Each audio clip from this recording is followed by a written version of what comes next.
back down again, and then took an enormous public works program known as World War II to bring the economy out of the Depression.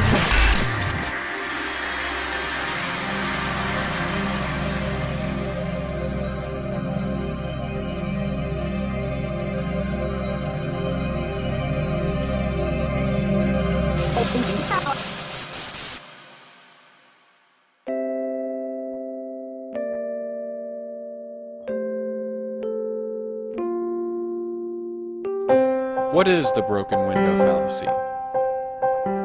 It all starts when a hooligan decides to throw a brick through the local baker's window. The community gathers at the bakery to discuss what has happened. I feel bad for that poor baker. He's lost a window. It's true, but if you stop and think about it, maybe it's not all that bad. After all, the baker does have to repair his window, which means the glazier will now have work to do. After getting paid, the glazier will probably spend his new income on some of your crops. Then you'll have income to spend on even more goods and services. Biscuits and gravy! The hooligan has actually stimulated the economy. Imagine how many more jobs would have been created if the hooligan had done more damage. Have you all lost your minds? Haven't you read Frederick Bastiat or Henry Hazlitt? You're only focusing on what's seen, the money I will spend repairing the broken window, while you will ignore what's unseen, the money I would have spent on a new suit. The tailor would have also spent his new income on some of your crops, a farmer giving you more income to spend on other goods and services. The only difference is that I would have had both my window and a new suit, whereas now I only have a window. This hooligan has cost our community a new suit. The story of the hooligan shows us that physical damage destroys wealth.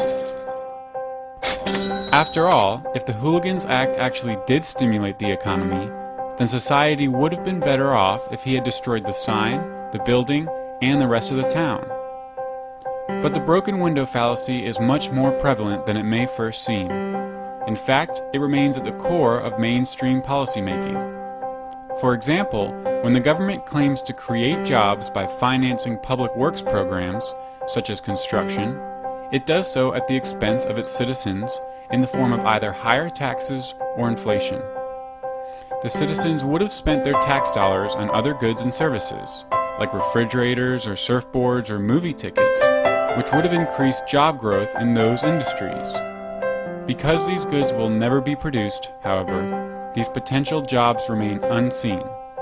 But they are no less real and no less important as the jobs that we do see.